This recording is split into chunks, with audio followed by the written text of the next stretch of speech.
कराची के गुलबई चौरंगी से गुजरते हुए आपने ये 6 कब्रें जरूर देखी होंगी, लेकिन क्या आप जानते हैं कि ये कब्रें है किसकी? ये कब्रें है 6 भाइयों की जो पेशे से माहीगीर थे, लेकिन एक दिन वो खुद बने मगरमच्छ का शिकार। रिवायात के मुताबिक कहा जाता है कि इनका 7वां भाई भी मौजूद है जिसने उस मगरमच्छ को मारा और अपने भाइयों का बदला लिया। अब कितनी हकीकत है इस कहानी में, ये जानने के लिए आज हम चले गुलबई चौरंगी की तरफ। तो पिंजरा वगैरह बनवाया उसने, पिंजरा ठीक है, जिसमें चारों तरफ लोहे के सुंबे लगवाए गए।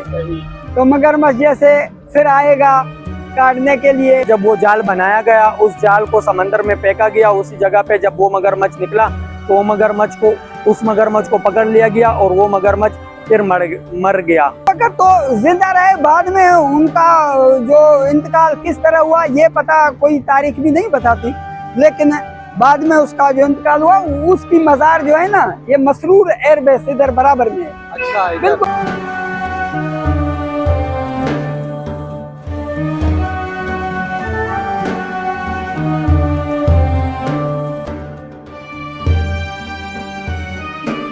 बिस्मिल्लाहिर्रहमानिर्रहीम। अस्सलाम वालेकुम दोस्तों, इस वक्त मैं गुलबई चौरंगी में मौजूद हूँ और एक नई यूनिक स्टोरी के साथ मैं हाजिर हुआ हूँ। ये स्टोरी है 7 भाइयों की। एक का जो सबसे छोटा था उसका नाम था मिरेरो मीर बहार और ये पेशे से माहीगीर थे। ये जब शिकार पे गए तो इस 6 भाइयों को मगरमच्छ ने खाया और ये शहीद हो गए। फिर उसके बाद मिरेरो मीर बहार जो इनके सबसे छोटे भाई थे, उसने ये अहद किया कि मैं अपने इन भाइयों का बदला ज़रूर लूँगा। उसने मौजूदा टाइम की जो हुकूमत थी उनसे मदद लिया और उनकी मदद से उसने एक जाल बनवाई बड़ी सी, और जाल में चारों तरफ से उसने नुकीले सरिये लगाए ताकि अगर मगरमच्छ इसमें फंसेगा तो वो खुद ब खुद उसको तकलीफ होगी, वो मर जाएगा। तो जब वो जाल उसी जगह पे उतारा गया जहाँ पे इसके भाइयों को मगरमच्छ ने खाया था, तो वो मगरमच्छ उस जाल में फंस गया और वो मगरमच्छ फिर थोड़ी देर बाद मर गया। और ये भी कहा जाता है कि मिरेरो मीर बहार उस टाइम तो बच गए थे खुद उस वाक़ये के बाद, लेकिन कुछ अरसे बाद मिरेरो मीर बहार का इंतकाल भी हुआ। और ये पता नहीं कि मिरेरो मीर बहार का इंतकाल कैसे हुआ, क्यों हुआ, लेकिन मिरेरो मीर बहार का भी मज़ार मौजूद है। यहाँ पे एयर बेस है, उसके पीछे साइड पे मौजूद है। पहले वहाँ पे छोड़ा करते थे, लेकिन अब सख्ती हो गई है, हर किसी को वहाँ अंदर जाने नहीं देते। तो ये तकरीबन 700-800 साल पुरानी तारीख है। तो आप मेरे साथ रहिएगा, ये कब्रें भी आपको दिखाऊंगा और यहाँ पे एक अंकल मौजूद है, यहाँ की रखवाली करते हैं मस्जिद। उनसे भी बातचीत करूँगा कि वो यहाँ पे कितने टाइम से मौजूद है और थोड़ा बहुत अगर उनको भी पता होगा तो उनसे भी मैं जानूँगा। तो आइए वीडियो में आगे चलते हैं। ये देखें आप, ये चौरंगी ऐसी घूमी हुई है, ये गुलबई चौरंगी है और ये ऊपर पुल गया हुआ है और इस पुल के नीचे आपको ये मिरेरो मीर बहार के 6 भाइयों की कब्रें दिखेगी। ये देखेगा, ये कब्रें तकरीबन लगभग, जैसे मैंने आपको बताया कि 800 साल पुरानी तारीख है ये। और मिरेरो मीर बहार जो इनके छोटे भाई थे, उसने अपनी बहादुरी दिखाई और अपने भाइयों का बदला उसने ले लिया था और उस वक़्त वो बच गया था जिंदगी।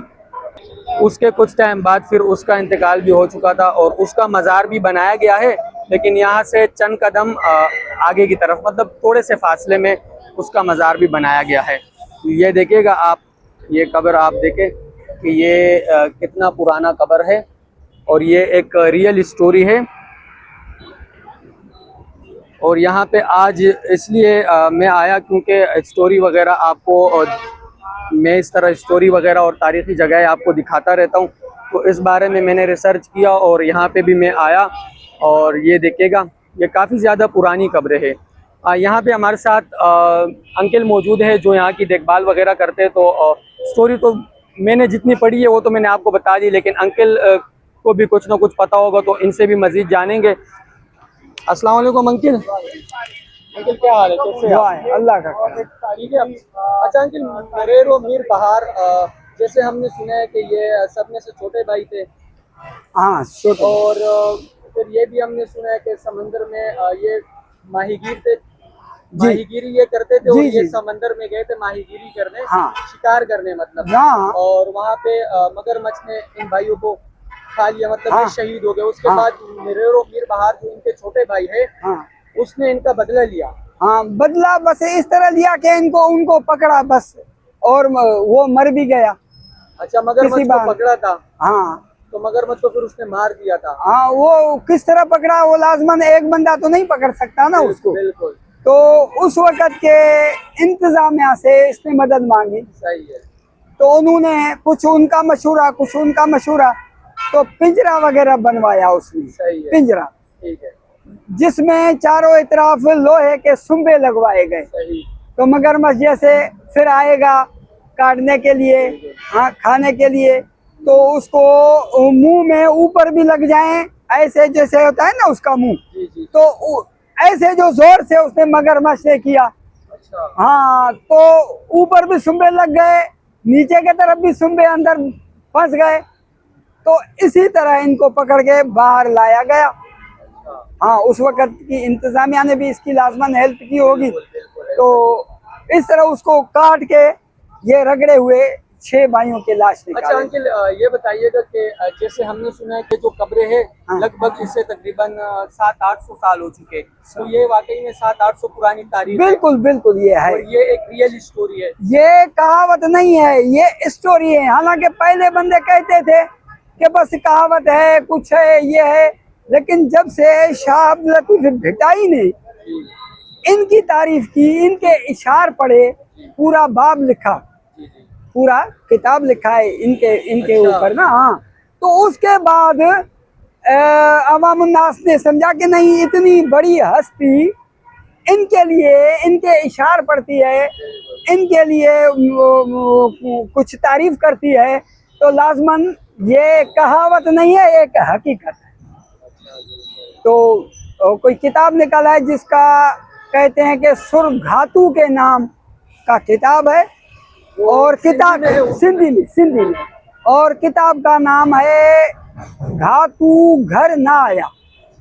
हाँ, सुरघातू में, तो वो किताब उसने भिटाई साहब ने लिखी है, अच्छा, आम किताब। जी ये बताइएगा अंकिल कि मुरेरो मीर बहार इनके सबसे छोटे भाई थे, मतलब जैसे भी है उसने मदद ली, लेकिन हाँ। उसने बहादुरी अपनी दिखाई, बिल्कुल, अपने भाइयों का बिल्कुल। बदला उसने ले लिया। बिल्कुल ले लिया। मुरेरो मीर बहार उसके बाद फिर कहाँ चले गए, वो कुछ जिंदा रहे क्या था वो उस वक्त तो जिंदा रहे, बाद में उनका जो इंतकाल किस तरह हुआ ये पता, कोई तारीख भी नहीं बताती, लेकिन बाद में उसका जो इंतकाल हुआ, उसकी मजार जो है ना, ये मसरूर एयरबेस इधर बराबर में है। अच्छा, इधर। बिल्कुल, ये सामने मसरूर एयरबेस है। अच्छा। हाँ, उसका मजार वहाँ पे मौजूद वो मौजूद है। पहले छोड़ते थे अवाम नास को कार्ड की कापी लेके कार्ड तो छोड़ते थे, अब जब से ये कुछ फितना हुआ है तो बम वगैरह का, तो अब वो फौज नहीं छोड़ती उधर, हालांकि उसकी मजार उधर है। अच्छा अंकिल, ये भी कब्रें मौजूद हैं। हाँ, ये बताइए। ये भी इनके रिश्तेदार, अच्छा, ये इनके रिश्तेदार। ये इनके रिश्तेदार उसी वक्त के हैं।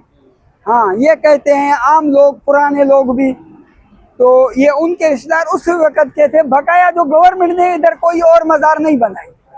और ये कहा जाता है कि लगभग ये जब कराची भी नहीं थी, हाँ। यहाँ को कोलाची कहा जाता था, कोलाची या का है। उससे भी पुरानी, उससे भी पुरानी, 800 साल बेटा, बहुत पुराना अरसा है, 800 साल से भी ऊपर है। अच्छा, और ये कल्चर डिपार्टमेंट के एंड ओवर आता है, तो जी। आप यहाँ पे देखभाल वगैरह करते हैं। आपसे ये जानना चाहूंगा, आपको मतलब कल्चर डिपार्टमेंट की तरफ से कोई आमदनी है आप? अब बिल्कुल ये है कि वो जो मेरा बेटा चौकीदार है ना, वो सुबह को भी आता है 12 बजे, कभी 1 बजे, फिर जाएगा फिर आएगा, इस तरह वो ड्यूटी करता है। सफाइयाँ भी वो करता है।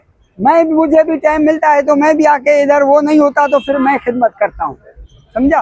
तो वजीफा मिलता है उसको, पक्का नहीं है लेकिन कच्चे में ही। हाँ, घर बस 30,000 मिलता है। पहले 20 मिलता था जब ये काम चलता था ना, तो रात दिन की ड्यूटी थी, फिर भी 20,000 मिलता था।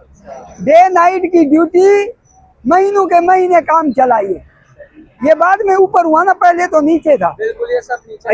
ये कुछ साल पहले डीसी मुख्तार अली अबड़ो साहब, उसने ये काम करवाया। ये जो भी मेहनत की है ये उसकी बदौलत हुई है, मुख्तार अली अबड़ो साहब। तो उसने चौकीदार भी रखवाया और अपना ये काम भी उसने ही करवाया है।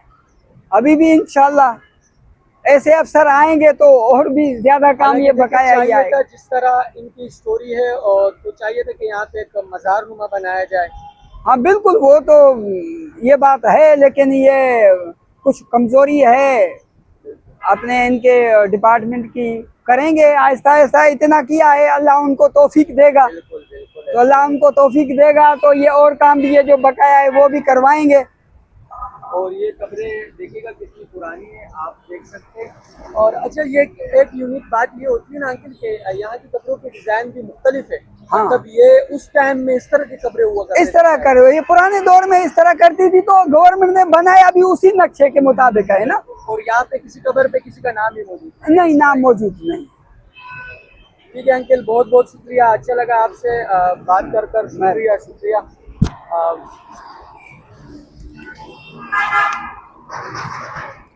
अच्छा, तो ये देखेगा, ये मुरेरो मीर बहार के 6 भाइयों की कहानी थी। और जैसे अंकिल ने बताया कि मुरेरो मीर बहार सब में से छोटा भाई था, और उसने जब उसके भाइयों को मगरमच्छ ने खा लिया, उसके भाई शहीद हो गए, तो उसके बाद उसने अहद कर ली कि मैं अपने भाइयों का बदला ज़रूर लेकर रहूँगा।